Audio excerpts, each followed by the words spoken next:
Hello and welcome back to RTN Tonight, Glassboro's favorite mid-afternoon late-night talk show. I'm Gabriel Furman. And I'm Allison Angelis. We've got a great show today, so let's get started with the news. In Toms River, New Jersey, local police were stunned when they were met with a deer when searching an elementary school. Around 10 o'clock on November 25th, a man walking his dog witnessed the deer jumping into an elementary school and then called the police. When the police were called, they entered the school, expecting the deer to have already left. But on their body cam footage, you will see the deer get very close to one of the officers out of the blue. The deer then ran into a classroom and dropped a couple of bookshelves before the police used a dog snare to lure the deer out. Once the deer was out of the room, it then was released out of the school. The school has boarded up the broken window and named the deer Rudolph. All I know is that if I catch a deer within 5 feet of me, let's just say that that deer is going to receive the meanest right hook known to the human race. Today, we're going to be taking you to the coastal town of Karumba, where they're dealing with a catastrophe of epic proportions. Rats have been washing up in clumps on seawalls and shorelines. It's not your typical Aussie invasion. We're talking about a full-blown rat apocalypse. These furry little troublemakers are chewing on wires, breaking into duck cages, and causing a stink that Major Jack Bawden describes as quite bad. But hey, if coastal winds prevail, he says it will still be livable. Talk about a rat's herd optimistic outlook. Residents report that these rats are like little river padding puppy dogs, causing chaos everywhere they go. They're hangry, they've swum a long way, and they're eating anything and everything they can get their paws on. Now, how did this catastrophe happen? Blame it on the long-haired rats and their booming population, thanks to a rodent romance novel happening after some serious rainfall. These guys can produce 12 young every 3 weeks when conditions are good. That's one prolific love story. Authorities have set up traps, but Mayor Bawden admits that it's more of a token gesture. It's like trying to stop a flood with a paper towel. Not the most effective strategy. The silver lining, this isn't Karumba's first rodeo with a rat invasion. According to researcher Emma Gray, it's natural cycle happening every 3 to 17 years. So fear not, Karumba nature will clean up its mess. Stay rodent-free, keep that cheese under lock and key, and we'll keep you posted on this radical situation. The tale that's straight out of the wild. A Nebraska woman hit with the ultimate bullseye during a recent deer hunting trip, not just bagging a big buck, but also snagging a marriage proposal. Samantha Karenzin's boyfriend orchestrated the ultimate surprise. He not only gave her the first shot at a massive deer they had spotted, but wait for it, popped the question right there in the midst of a photo shoot with the trophy. And because me and Allison had the same story, I'm going to switch it over to her for the second half of it. Thank you, Gab. So this was no ordinary buck. Mind you, it boasted 11 tines on one side and 9 on the other. Everybody has been saying that if they would marry him too if he let them shoot this big of a deer, Kamazin shared, adding that her friends were equally shocked by both the engagement and the deer's colossal size. The couple, who share a love for hunting and the processing of meat of their kills, is now eyeing a possible wedding date next fall. However, one thing's for sure, it won't be during hunting season because, you know, love might be wild, but it's not that wild. And that's hunting love story for the books. This story is a weird one, as a cargo jet heading to Belgium from New York had to turn around mid-flight because a horse escaped its stall and became loose in the cargo hold, and apparently the horse was injured, and because of that, they could not reseal the horse in the stall. Because of the size of the plane he was flying, which was a Boeing 747, the pilot had to dump 20 tons of fuel, which is a whole lot to dump, especially for a horse. If I was that pilot, I would have been beyond pissed off at somebody, because how can we allow horses to escape their stalls on a moving plane? Then I have to go back to New York just to go back to Belgium again. Yeah, okay, absolutely not. I'm afraid that horse is just gonna need a buck up. Hold on to your hats, folks. We've got some breaking news. The mysterious De Winton's golden mole, MIA for nearly 90 years, just pulled off a surprise comeback in Port Nolloth, South Africa. How'd they find this sun-dwelling celeb?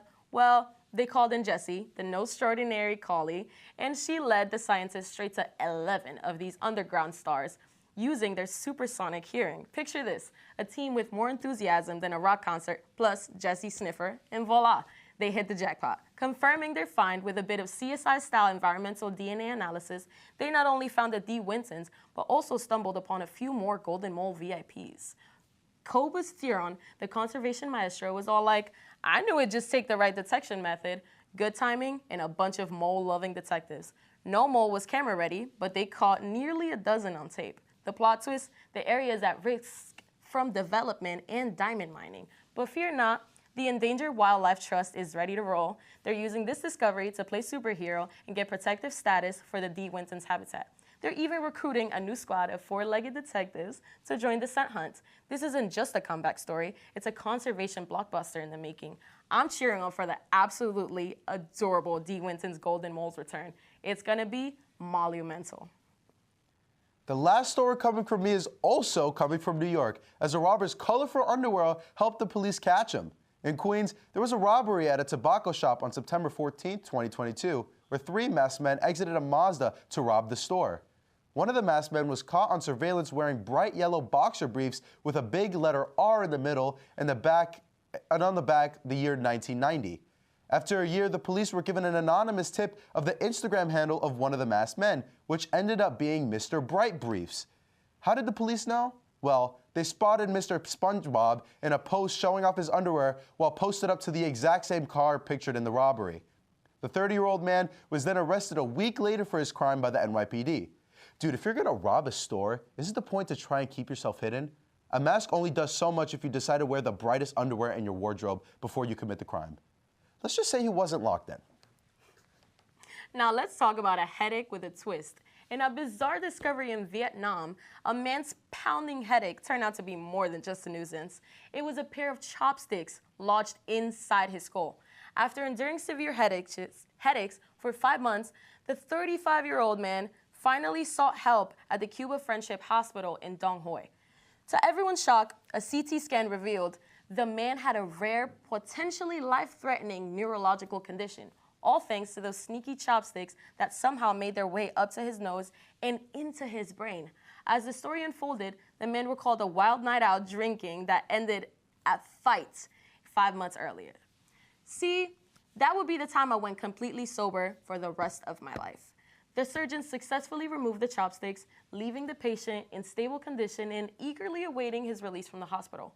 Note to self, stick to using chopsticks for your noodles, not for your nasal adventures. But also, a few questions. How and why did someone stick chopsticks up your nose in a fight? How on earth did no one tell this man that this had happened? And how does someone not feel the chopsticks up their nose for such a long time? Anyway, I'm done ranting about this, but that's one sticky situation with, luckily, a happy ending. We're gonna take a quick break, and then when we come back, Gab will be interviewing the Vice President of Rowan New Life Ministry. So hang tight. Hi, I'm Billy Utensils. Are you tired of using forks all the time for eating cereal? Well, guess what? They're trash, garbage, get it out of here. Boy, do I have the product for you. My newest invention, a spoon. And guess what? These things, only $39.99.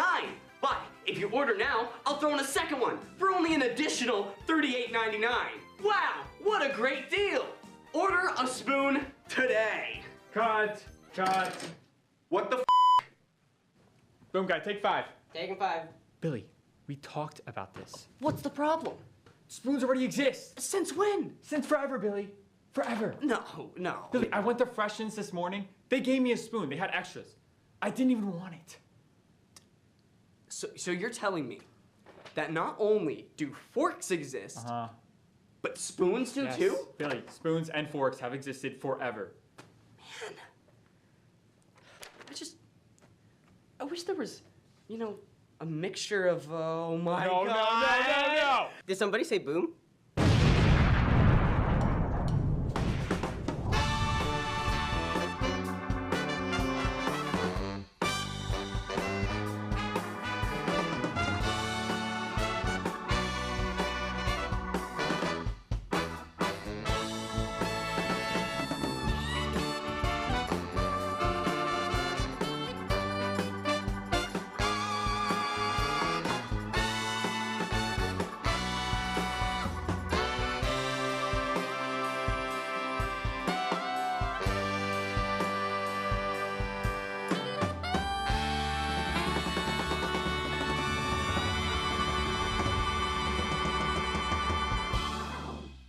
Welcome back to RTN Tonight. Once again, I'm Gabriel Furman, and I'm joined by a very special guest here in the studio. From the Rowan New Life Ministry, please welcome John Dale III. Welcome to the show, Jonathan. How are you doing today? I'm doing good. How are you doing today? I'm doing great. What got you interested in joining the Rowan New Life program?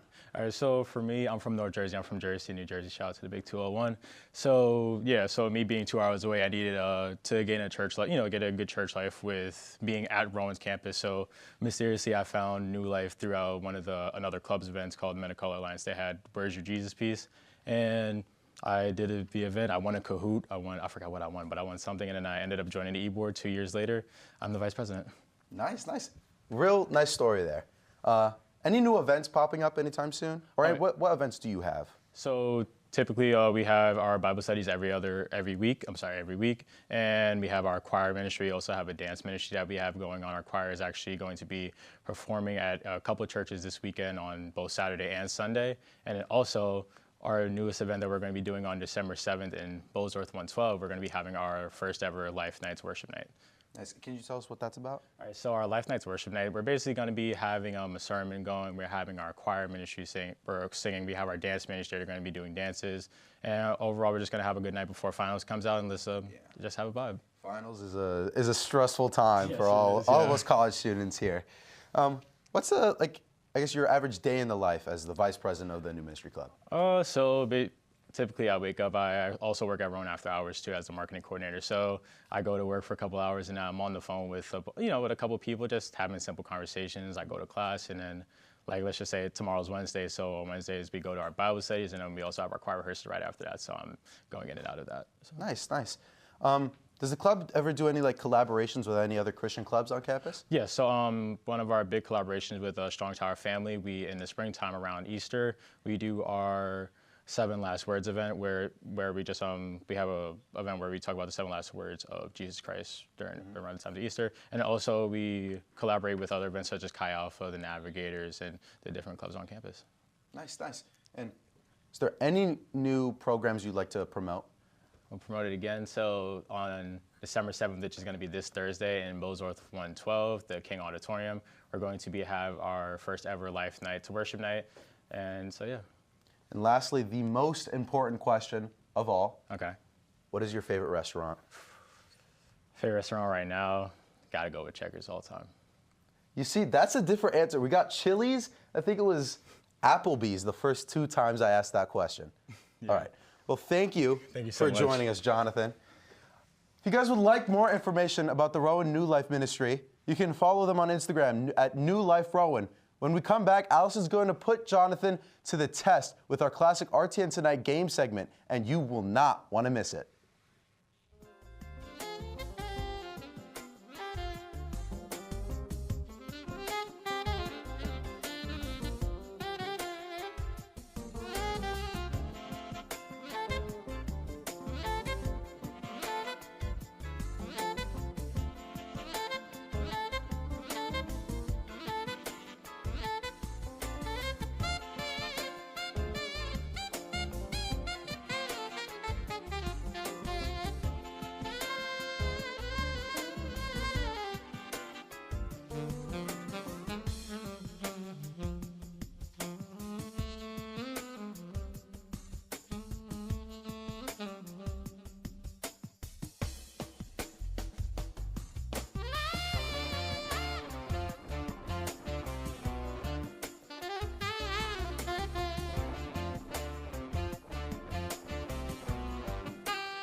Hello, and welcome back to RTN Tonight. As you know, I'm Allison Angeles, and I'm joined by our guest here, Jonathan Dale. Jonathan is now here to join me in RTN Tonight's game of No Cap.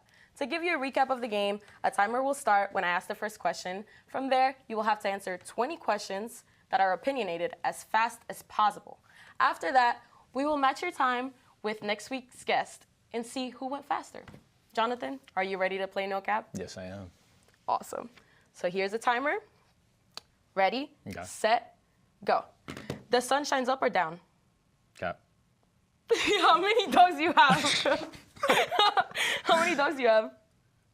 How many dogs do I have? 0. Favorite ice cream flavor? Vanilla.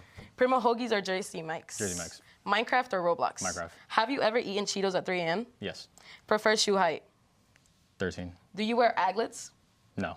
Phineas or Ferb? Phineas. Favorite bird? Blue Jay. What color is your skeleton? White. Matcha or chai? Chai. Do puffer jackets make you look like a marshmallow? Yes. What is your favorite camera angle? Up right here. Like, boom. Do you like my shoes? They're fire. Fire shoes. Yes or no? Yes. Washing machine or dryer? Dryer. Quarter or nickel? Quarter. Smoke detector or heat detector? Smoke detector. Are you afraid of the dark? No. All right, so you are at a whopping 53 seconds. That's Okay, pretty good. Okay, actually. okay, That's okay, pretty okay. good. Something light, something light. So do you think you'll be next week's guest? Almost definitely. Thank you so much for joining us today. It was a pleasure. We'll be tuning back now